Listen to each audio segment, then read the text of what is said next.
Welcome to media today. ముందుగా headlines చూద్దాం. కేరళలో మోదీ పినరాయిపై రేవంత్ ఘాటు విమర్శలు. ఎల్ఈఎఫ్ ఓటు మోదీకి మద్దతు అన్న సీఎం వ్యాఖ్య. మతతత్వ శక్తులను తిరస్కరించాలన్న పిలుపు. కాంగ్రెస్ కే ప్రత్యామ్నాయమన్న రేవంత్ రెడ్డి.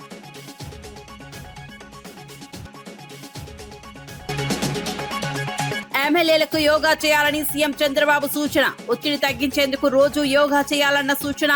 మానసిక ప్రశాంతత అవసరమన్న సీఎం వ్యాఖ్య. ఆరోగ్యంగా ఉండాలని ప్రజాప్రతినిధులకు సూచన.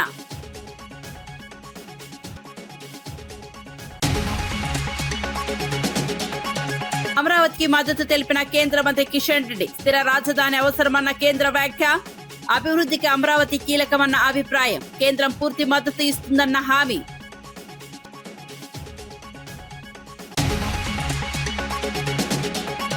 జాబ్ క్యాలెండర్ ఎక్కడని కవిత ప్రభుత్వంపై ఫైర్. జీవో 4తో నియామకాల్లో అవకతవకలంటూ ఆరోపణ. 2 లక్షల ఉద్యోగాల హామీపై కవిత ప్రశ్నలు. నిరుద్యోగులకు న్యాయం చేయాలన్న తెలంగాణ జాగృతి.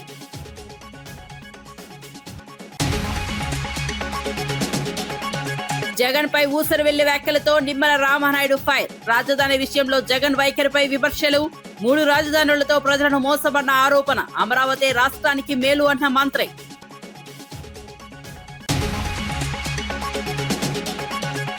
కేరళ ఎన్నికల ప్రచారంలో పాల్గొన్న సీఎం రేవంత్ రెడ్డి ఎల్డీఎఫ్ ప్రభుత్వంపై విమర్శలు చేశారు. పినరయి విజయన్, ప్రధాని మోదీ ఇద్దరు బాయి బాయి అంటూ ఒకరికొకరు సహకరిస్తున్నారని ఆరోపించారు. పినరయికి వేసే ఓటు ఢిల్లీలో మోదీకి చేరుతుందని వ్యాఖ్యానించారు. కేరళ ప్రజలు విద్యావంతులని, మతతత్వ శక్తులను ఎప్పుడూ అంగీకరించారని తెలిపారు. రాష్ట్రంలో మార్పు అవసరమని పేర్కొన్నారు. ప్రజలు సరైన నిర్ణయం తీసుకోవాలని పిలుపునిచ్చారు. కాంగ్రెస్ ప్రభుత్వాన్ని అధికారంలోకి తేవాలని కోరారు. Honesty leader from Kerala. And you people are hard-working people. You people are educated people. You people are made Middle East as a developed countries. Today, we have to think. We have to take a decision of Kerala future. All these 10 years, Pinarayi Vijayan is sitting in Thiruvananthapuram. His elder brother Narendra Modi is sitting in Delhi. These Modi brothers have ruined Kerala state. Because of these 2 persons, Kerala is facing many problems. Today, we have to teach a lesson to Modi brothers.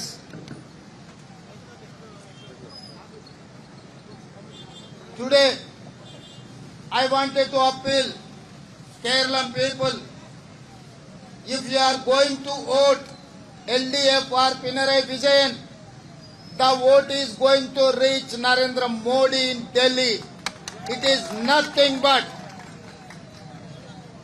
Pinarayi Vijayan is nothing but Narendra Modi, shadow Narendra Modi's brother. There is no difference between Narendra Modi and Pinarayi Vijayan. So Kerala people are intelligent people. Kerala people are educated people. They have never allowed communal people into Kerala. MLA bathroom ఘటనపై CM Chandrababu స్పందించారు. పరిస్థితులపై స్పందిస్తూ ఎమ్మెల్యేలు అధికారులకు యోగా చేయాలని సూచించారు.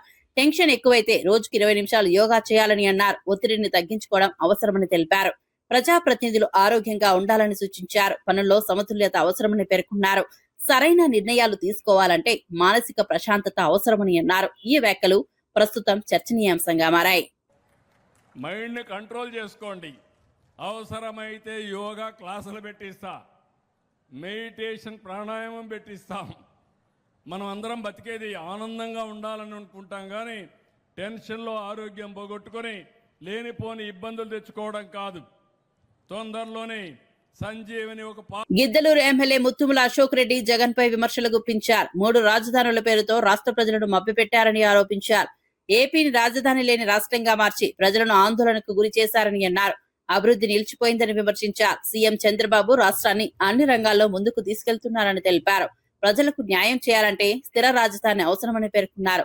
గత ప్రభుత్వ వైఫల్యాల వల్ల రాష్ట్రం వెనుకబడిందన్నారు. కేంద్ర ప్రభుత్వం రేపు ప్రవేశపెట్టిన తర్వాత అమరావతి మన రాజధాని, దాన్ని కదిలించడం ఎవరి తరం కాదని తెలియజేస్తూ గడిచినటువంటి వైఎస్ఆర్ ప్రభుత్వం ఆనాటి ముఖ్యమంత్రి జగన్మోహన్ రెడ్డి గారు 3 రాజధానులని చెప్పి 3 ముక్కలాట ఆడి ఈ రాష్ట్ర ప్రజలని అయోమయానికి గురి చేయడంతో పాటు రాజధాని లేని రాష్ట్రంగా ఉంచి మన పిల్లల భవిష్యత్తు మీద దెబ్బ కొట్టడం జరిగింది. మరలా ఈరోజు గౌరవ ముఖ్యమంత్రి చంద్రబాబు నాయుడు గారు అమరావతియే రాజధాని, ఈ యొక్క అమరావతిని అన్ని రంగాలలో అభివృద్ధి చేసేటువంటి తలంపుతో ఈరోజు మన రాష్ట్రంలో ఉన్నటువంటి మన అసెంబ్లీ నుంచి తీర్మానం చేసే కేంద్రాన్ని పంపించడం జరిగింది. ఈరోజు కేంద్ర ప్రభుత్వం కూడా తీర్మానం చేయడం ద్వారా రాజధాని అమరావతిని పూర్తి స్థాయిలో గుర్తించడం జరుగుతుందని కూడా నేను తెలియజేస్తా ఉన్నాను. మంత్రి నిమ్మల రామానాయుడు జగన్ పై తీవ్ర విమర్శలు చేశారు. రాజధాని విషయంలో జగన్ వైఖరిని ఊసరవెల్లితో పోల్చారు. ప్రతిపక్షంలో ఉన్నప్పుడు అమరావతికి మద్దతు ఇచ్చి అధికారంలోకి వచ్చాక మాట మార్చారని ఆరోపించారు. 3 రాజధానుల పేరుతో ప్రజలను మోసం చేశారని మండిపడ్డారు. ఒక్క ఇటుక కూడా వేయకుండా కాలం గడిపారని విమర్శించారు. రాష్ట్ర అభివృద్ధిని అడ్డుకున్నారని అన్నారు. ప్రజలకు స్పష్టమైన దిశ చూపలేకపోయారని ఆరోపించారు. అమరావతి అభివృద్ధి రాష్ట్రానికి మేలు చేస్తుందని పేర్కొన్నారు.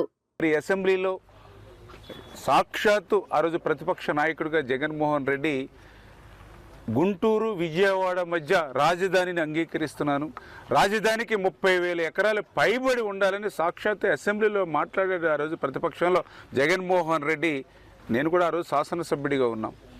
తర్వాత మళ్ళీ అధికారంలోకి వచ్చిన తర్వాత మాట తప్పి మడమ తిప్పాడు. మళ్ళీ ఆ రోజు కూడా మంత్రులు కూడా చెప్పారు, జగన్మోహన్ రెడ్డి ఏదైతే వైఎస్ఆర్సీపీలో మంత్రులుగా చేసిన వాళ్ళు అంతకుముందు ప్రతిపక్షంలో వైసీపీ నాయకులు కూడా చెప్పారు, జగన్మోహన్ రెడ్డి మగవాడు, అందుకే రాజధానిలో ఇల్లు కట్టుకున్నాడు, ఒక్క అంగుళం కూడా అమరావతి కదలదని.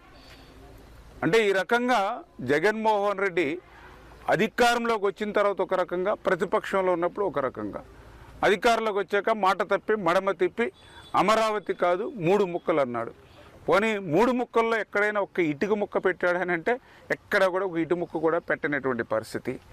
మళ్ళీ ఈరోజు ప్రజలందరూ కూడా 94% స్ట్రైక్ రేట్తో ఈవేళ ప్రభుత్వాన్ని గెలిపిస్తే ఆ ప్రజల ఆకాంక్షలకు అనుగుణంగా అమరావతి రాజధానిగా శాసనసభ తీర్మానమే కాదు, ఈవేళ పార్లమెంటులో సైతం తీర్మానం చేసుకుని ఈవేళ గెజిట్ నోటిఫికేషన్ వస్తూ ఉంటే దాన్ని కూడా ఆస్వాదించలేనిటువంటి స్థితిలో ఈరోజు జగన్మోహన్ రెడ్డి ఈ రాష్ట్రంలో ఉండడం చాలా చాలా దురదృష్టకరం. లోక్సభలో అమరావతి రాజధాని బిల్లుకు కేంద్ర మంత్రి కిషన్ రెడ్డి మద్దతు తెలిపారు. విభజన జరిగినప్పటి నుంచి ఆంధ్రప్రదేశ్ కు స్థిర రాజధాని లేకపోవడం ఆందోళనకరమన్నారు. అమరావతిని శాశ్వత రాజధానిగా అభివృద్ధి చేయాల్సిన అవసరం ఉందన్నారు. 2 తెలుగు రాష్ట్రాలు పోటీగా అభివృద్ధి సాధించాలని సూచించారు. అమరావతి అభివృద్ధి దేశానికి కీలకమని తెలిపారు. భవిష్యత్తులో ఇది అభివృద్ధి చెందిన నగరంగా మారుతుందని విశ్వాసం వ్యక్తం చేశారు. కేంద్రం నుంచి పూర్తి సహకారం అందిస్తామని చెప్పారు. ఈ 2 రాష్ట్రాలు అభివృద్ధి చేసుకోవాల్సిన అవసరం ఉంది, వేగవంతమైనటువంటి అభివృద్ధి జరగాల్సిన అవసరం ఉంది. దానికోసమే ఈరోజు తెలంగాణ వచ్చిన తర్వాత కూడా అధ్యక్ష ఆంధ్రప్రదేశ్ లో కూడా ట్రైబల్ యూనివర్సిటీ రావడం జరిగింది. నరేంద్ర మోడీ గారు ప్రధానమంత్రి అయిన తర్వాత ట్రైబల్ యూనివర్సిటీ ఆంధ్రప్రదేశ్ కు వచ్చింది. అంతేకాకుండా ఈరోజు ఆంధ్రప్రదేశ్ లో అనేక రకాల అభివృద్ధి కార్యక్రమాలు జరుగుతూ ఉన్నాయి. కేంద్ర ప్రభుత్వము పూర్తి స్థాయిలో మోడీ గారి నాయకత్వంలో ఆంధ్రప్రదేశ్ ప్రజల కండగా నిలబడింది. నేను తెలంగాణ ప్రజల తరఫున ఆంధ్ర రాష్ట్రానికి సంబంధించినటువంటి అమరావతి ఏర్పాటుకు మనస్ఫూర్తిగా. కళ్యాణ లక్ష్మి చెక్కుల పంపిణీ కార్యక్రమంలో లబ్ధిదారులు తమ సమస్యలను వ్యక్తం చేశారు. తమకు ఇవ్వాల్సిన తులం బంగారం గురించి మాజీ మంత్రి తలసాని శ్రీనివాస్ యాదవ్ ను నిలదీశారు. అల్లులు బంగారం ఎక్కడా అని అడుగుతున్నారని ఆవేదన వ్యక్తం చేశారు. ప్రభుత్వం ఇచ్చిన హామీ ఇంకా అమలు కాలేదని ప్రశ్నించారు. దీనిపై స్పందించిన తలసాని పేదలు ఆశగా ఎదురుచూస్తున్నారని తెలిపారు. ప్రభుత్వం వెంటనే స్పందించి హామీని అమలు చేయాలని డిమాండ్ చేశారు. ఆలస్యం చేస్తే అసంతృప్తి పెరుగుతుందని హెచ్చరించారు.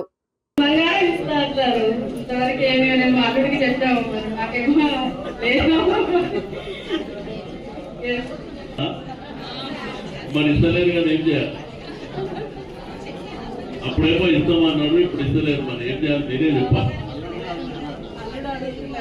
అల్లుడు అడుగుతున్నట్ట, అల్లుడికి చెప్పినట్ట. కళ్యాణ లక్ష్మి షాదీ ముబారక్ చెక్కుల పంపిణీ కార్యక్రమంలో చాలా మంది బంగారం అడుగుతారు. నేను కూడా మైక్లు విన్నారు. ఇంకెప్పుడు వస్తుంది సార్? 2.5 సంవత్సరాలు అవుతుంది. మా బంగారం కావాలి కదా. దేశంలో పెట్రోల్ డీజిల్ కొరత లేదని కేంద్ర ప్రభుత్వం స్పష్టం చేసింది. రాబోయే 2 నెలలకు సరిపడా నిల్వలు ఉన్నాయని తెలిపింది. అంతర్జాతీయ మార్కెట్లో ముడి చమురు ధరలు పెరిగినా దేశీయ ధరలను పెంచలేదని పేర్కొంది. ఏప్రిల్ 2022 నుంచి ధరలు పెరగలేదని గుర్తు చేసింది. మార్చి 2024లో ₹2 తగ్గించామని తెలిపింది. ప్రజలు ఆందోళన చెందాల్సిన అవసరం లేదని సూచించింది. పెట్రోల్ బంకుల వద్ద గుమికూడ వద్దని విజ్ఞప్తి చేసింది. సరఫరాలో ఎలాంటి అంతరాయం ఉండదని హామీ ఇచ్చింది. 2 महीने पहले जो ब्रेंट $70 पर बैरल की रेंज में चल रहा था वो आज $100 के ऊपर पहुंच चुका है। इसके बावजूद घरेलू उपभोक्ताओं के लिए पेट्रोल डीजल की दरों में कोई वृद्धि नहीं की गई है। 6 अप्रैल 2022 से पेट्रोल और डीजल का दाम नहीं बढ़ाया गया है और मार्च 2024 में पेट्रोल और डीजल का दाम ₹2 कम किया गया था, जो अभी भी बरकरार है। घरेलू उपभोक्ताओं को इंटरनेशनल जो वॉलिटिलिटी है प्राइसेस में, उससे बचाने के लिए आप जानते हैं भारत सरकार ने एक्साइज ड्यूटी को कम किया ताकि घरेलू उपभोक्ताओं को बचाया जा सके और प्राइस में कोई भी वृद्धि न हो। इस सब के बावजूद प्राइस वही मेंटेन है और इसके फलस्वरूप हमारी ऑयल मार्केटिंग कंपनीज को पेट्रोल और डीजल दोनों पर अंडर रिकवरी भी है। इसके साथ ही साथ आप जानते हैं कि घरेलू बाजार में एटीएफ और डीजल की उपलब्धता सुनिश्चित कराने के लिए भारत सरकार ने एक्सपोर्ट लेवी भी लगाई है। इसलिए मैं ये आप सभी के माध्यम से कहना चाहूँगी कि हमारे पास पर्याप्त पेट्रोल और डीजल की क्वांटिटीज़ उपलब्ध हैं और मैं सभी देशवासियों से विनम्र निवेदन करना चाहूँगी कि इसके चलते कृपया पैनिक बाइंग से बचें। వైసీపీ అధినేత వైఎస్ జగన్ చంద్రబాబు పవన్ కళ్యాణ్ పై విమర్శలు గుప్పించారు. గత 12 ఏళ్లుగా చంద్రబాబు ఈ ప్రాంతంలో నిజంగా నివసించారా అని ప్రశ్నించారు. ముఖ్యమంత్రిగా ఉన్న ఆయన కుటుంబం హైదరాబాద్ లోనే ఉండేదని అన్నారు. షటిల్ సర్వీస్ లాగా వచ్చి వెళ్లేవారని ఎద్దేవా చేశారు. పవన్ కళ్యాణ్ కూడా హైదరాబాద్ కే పరిమితమయ్యారని విమర్శించారు. ప్రజలతో నిజమైన అనుబంధం లేకుండా నాయకత్వం వహిస్తున్నారని అన్నారు. ప్రజల సమస్యలు తెలుసుకోవాలంటే నేలపై ఉండాలని సూచించారు. మనస్ఫూర్తిగా ఇక్కడ కాపురం పెట్టామని అడుగుతా ఉన్నా. ఇప్పటికీ కూడా మీ కుటుంబాలన్నీ ఎక్కడున్నాయని అడుగుతా ఉన్నా.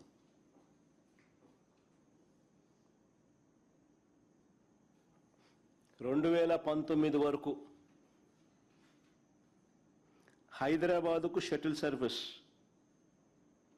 2019 వరకు కూడా ఒక పక్క ఆయన ముఖ్యమంత్రిగా ఉంటూ మరోవైపున హైదరాబాదుకు షటిల్ సర్వీస్. ప్రతిపక్ష నాయకుడిగా ఎన్నికల వరకు వీళ్ళ అడ్రస్ అంతా హైదరాబాద్.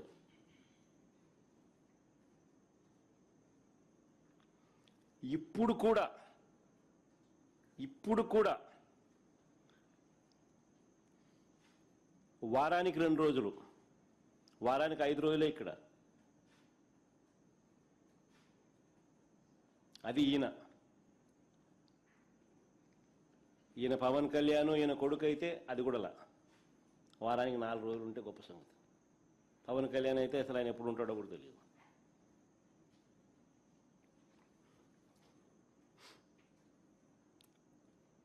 ప్రత్యేకంగా ఒక్కొక్కరికి ఒక్కొక్క విమానం, షటిల్ సర్వీస్, ఇవన్నీ వాస్తవాన్ని నేను చెప్పేటివి.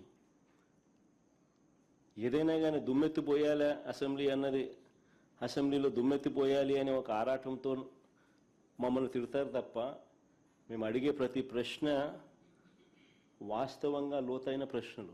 కాంగ్రెస్ ఎంపీ చామల కిరణ్ కుమార్ రెడ్డి ఎఫ్సీఆర్ఏ సవరణ బిల్లుకు వ్యతిరేకంగా పార్లమెంట్ లో నిరసన తెలిపారు. ఈ బిల్లు మైనార్టీ సంస్థల ఆర్థిక మూలాలను దెబ్బతీసేలా ఉందని విమర్శించారు. ఇది ఆర్ఎస్ఎస్ ఎజెండాలో భాగమని ఆరోపించారు. రాజ్యాంగం కల్పించిన సమాన హక్కులను భంగం కలిగిస్తోందని అన్నారు. ఈ సవరణను సభలో గట్టిగా అడ్డుకుంటామని స్పష్టం చేశారు. ప్రజాస్వామ్య విలువలను కాపాడేందుకు పోరాటం కొనసాగుతుందని తెలిపారు. ప్రభుత్వం ఈ బిల్లును వెనక్కు తీసుకోవాలని డిమాండ్ చేశారు.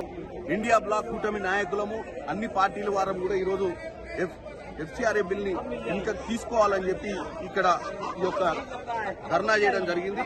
కాబట్టి ఎట్టి పరిస్థితుల్లో కూడా ఈరోజు ఎఫ్సిఆర్ఏ బిల్ ని ఇంట్రడ్యూస్ చేయకుండా చూడాల్సిందిగా, ఎందుకంటే దీనివల్ల ఎన్నో ఎన్జిఓ సంస్థలు ఈరోజు మైనార్టీలకు సంబంధించిన ఎన్జిఓ సంస్థల మీద వేటు వేయాలన్న ఒక ఉద్దేశంతో ముందుకు పోతుంది. ఎట్లా అడ్డుకుంటారు మీరు? డెఫినెట్ గా దీన్ని ప్రొటెక్ట్ చేస్తాం. హౌస్ లో ఆ బిల్ ని ఈ రోజు మకర్ ద్వార్ దగ్గర చేసినాం. డెఫినెట్ గా స్పీకర్ గారు టైం తీసుకొని ఈ బిల్లులో పెట్టిన అంశాల మీద చర్చ చేస్తాం. చర్చ చేసి ఎట్టి పరిస్థితుల్లో కూడా మైనార్టీ సోదరులకు ఈ దేశంలో అన్యాయం కాకుండా ఏదైతే ఆర్ఎస్ఎస్ అజెండా ఉందో దాన్ని తీసుకొచ్చి ఇక్కడ పార్లమెంట్ లో ఈ ప్రభుత్వం ఇంప్లిమెంట్ చేయాలని చూస్తూ దాన్ని మేము తప్పుగా చూస్తాం.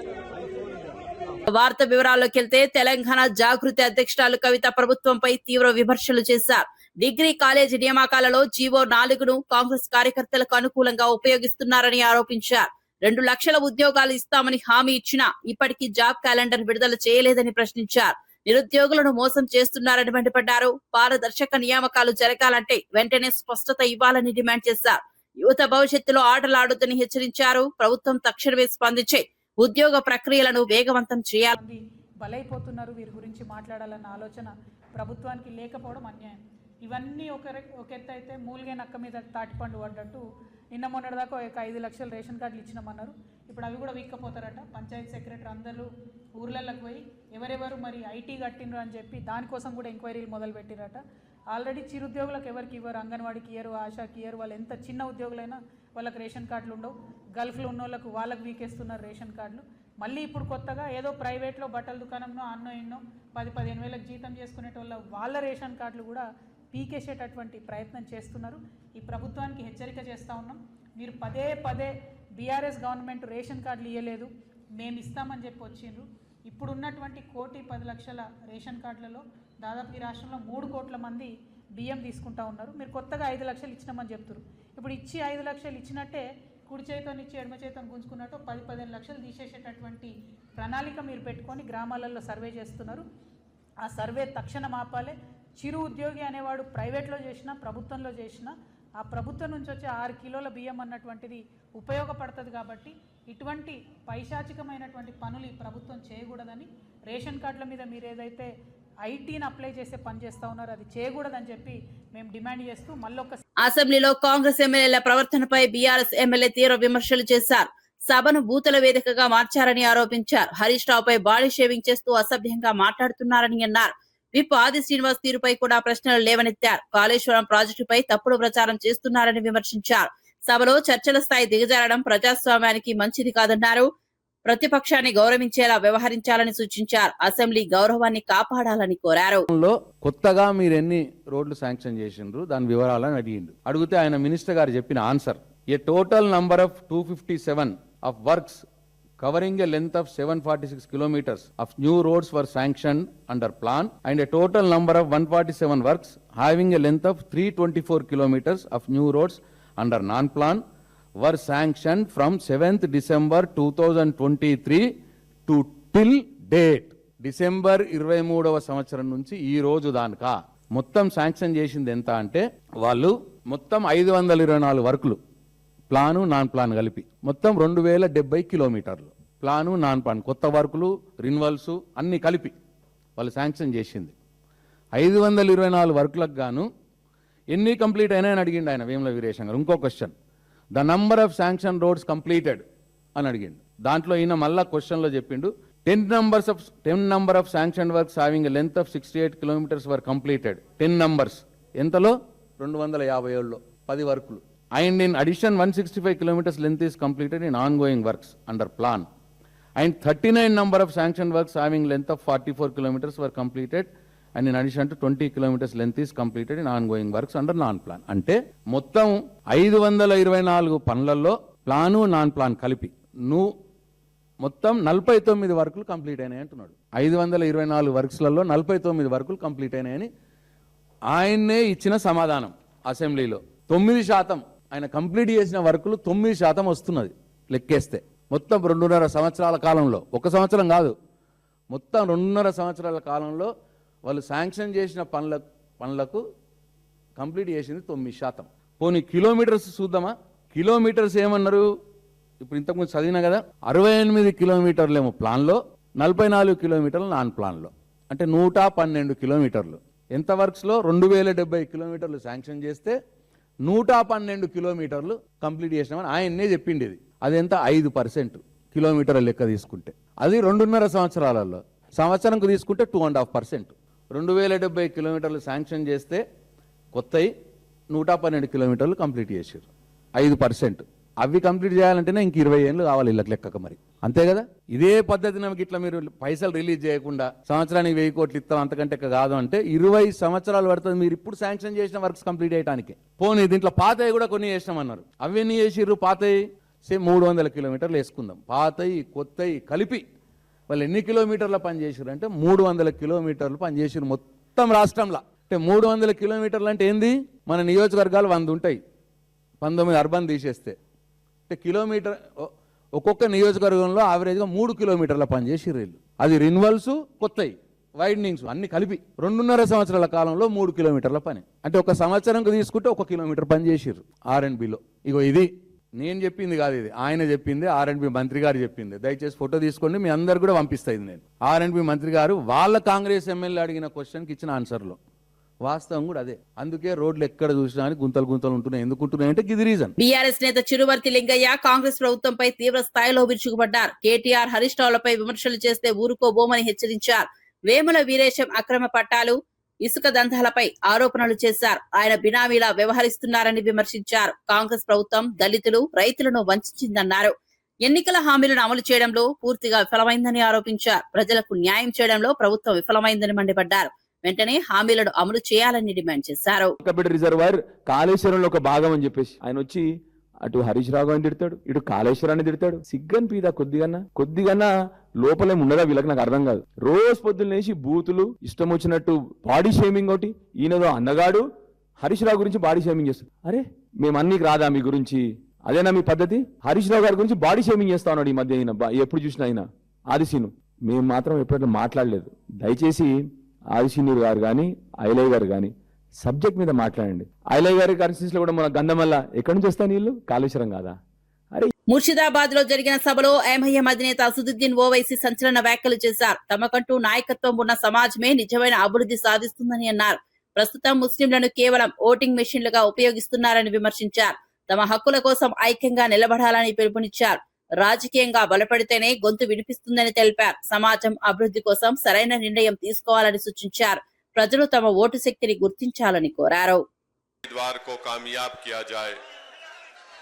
और हम पूरा यकीन के साथ कह सकते हैं कि इंशाअल्लाह ताला अब की बार बंगाल का मुस्लिम अक़लियत एक तब्दीली लेकर आएगा और हम यहाँ पर आपके दरमियान में इसलिए आए हैं कि आपको नेता बनाया जाए, आपको लीडर बनाया जाए ताकि आप अपने मुक़द्दर के फैसले कर सकें। मेरे अजीज दोस्तों और बुजुर्गों, भारत की राजनीति की हकीकत यही है कि जिस समाज के पास उसका नेता होगा उसी का विकास होगा, उसी का डेवलपमेंट होगा। बंगाल में बरसों से हमने कभी कांग्रेस को वोट दिया मुस्लिम अक़लियत ने, कभी हमने लेफ्ट पार्टीज को वोट दिया, कम्युनिस्ट पार्टीज को वोट दिया और पिछले 15 साल से हम टीएमसी को अपना वोट दे रहे हैं। मैं आपसे सिर्फ एक बात कहने के लिए आया हूं कि आप आराम से इस बात को सोचिए कि हमारे बुजुर्गों ने कांग्रेस को वोट दिया तो क्या हमारा कोई फायदा हुआ? क्या हमारे बच्चों को नौकरी मिली? क्या यहां से मुर्शिदाबाद से पलायन खत्म हुआ? फिर हमने लेफ्ट पार्टीज का साथ दिया। बताइए बंगाल के मुस्लिम माइनॉरिटी का क्या फायदा हुआ? क्या हमारे जिंदगी के हालात बदल गए? क्या हमको गवर्नमेंट में नौकरी मिली? नहीं मिला। फिर आपने टीएमसी को वोट दिया 15 साल से।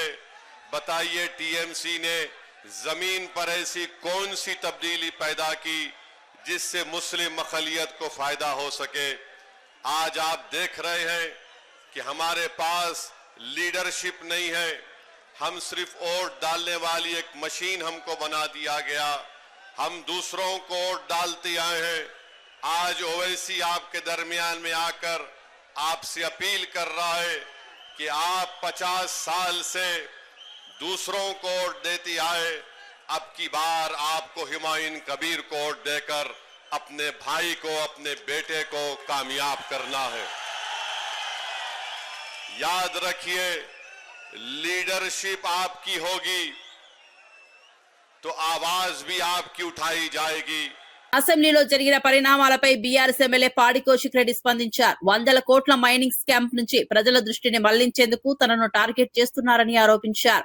మైనింగ్ అక్రమాలపై హౌస్ కమిటీ ఏర్పాటు చేసి పూర్తిస్థాయి విచారణ జరపాలని డిమాండ్ చేశారు. మంత్రి పొంగులేటి శ్రీనివాసరెడ్డిని వెంటనే బర్తరఫ్ చేయాలని కోరారు. తనపై ఎన్ని కేసులు పెట్టినా వెనక్కు తగ్గేది లేదన్నారు. ప్రజల పక్షాన పోరాటం కొనసాగిస్తామని స్పష్టం చేశారు. నిజాలు బయటకు రావాలని డిమాండ్ చేశారు. నాగేందర్ నువ్వు కూసో, వీళ్ళిద్దరు పోటీ పడుతురు, కూసో నువ్వు కూసో అని ఈయన వెనుక నుంచి లేస్తాడు.